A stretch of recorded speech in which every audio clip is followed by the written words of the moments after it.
Hi guys, in this video we'll be going through the process for booking a cluster, and we'll be exploring some of the clusters available for the mathematical sciences. There are two different types of clusters that can be used. There is a bookable cluster and there is a shared cluster. If you use a shared cluster, your project will be added to a queue and will be subjected to a fair usage policy.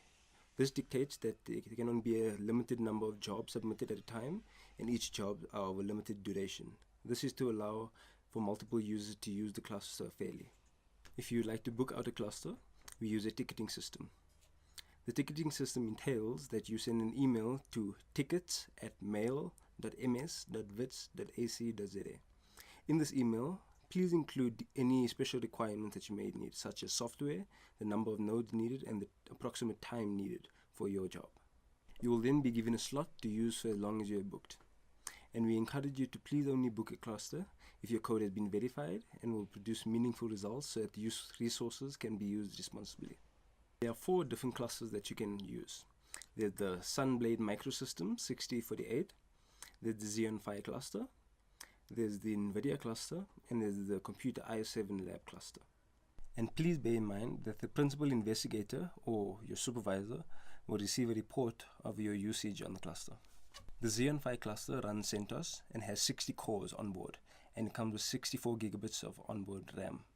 Advantages of the Xeon Phi cluster is that it works very well with coding that has a lot of branching, control statements, and is task parallel. It is also very good with logical and arithmetic calculations. It allows users to program for traditional CPUs, and it has a high density of cores. The disadvantage of a Xeon Phi cluster is that it requires a proprietary compiler. The NVIDIA cluster runs Ubuntu and uses CUDA. The advantages of the NVIDIA cluster is that it is good with single instruction, multiple data code with no control statements. It is also good with data parallel tasks, and it is very good with function point calculations as they are not stack based. The disadvantage of the NVIDIA cluster is that performance deteriorates heavily with control statements. Computer Lab i7 cluster is good for problems with low bandwidth, and is available 24/7, 365 days a year. Each computer or node is fitted with 8 or 16 gigabits of RAM, and there are 100 nodes within a lab. That means you have access to 300 cores, as each computer is fitted with 3 cores.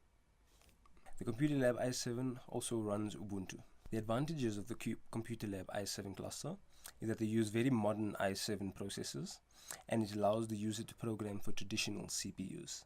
Disadvantage is that each node is fitted with 8 or 16 gigabits of RAM and is only limited to that.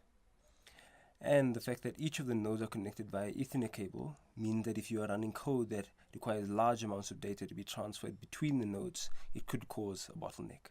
The Sun Microsystem Sunblade 6048 cluster runs CentOS, and it was once part of the Ranger supercomputer in Texas, which at one point in time was the most powerful supercomputer in the world. The processing specs of the Sunblade include 12 nodes, 192 AMD Opteron cores, and 768 gigabits of RAM.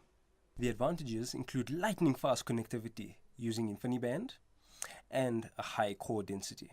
The disadvantage of the Sunblade cluster is that it is difficult to manage, and the parts break and malfunction easily.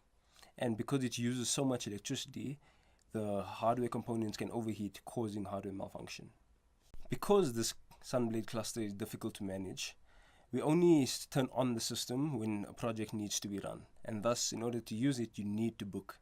If the user yourself wants to develop code using the Sunblade cluster, you can book, and then you will initially be given a few nodes that will be available for you to develop your code.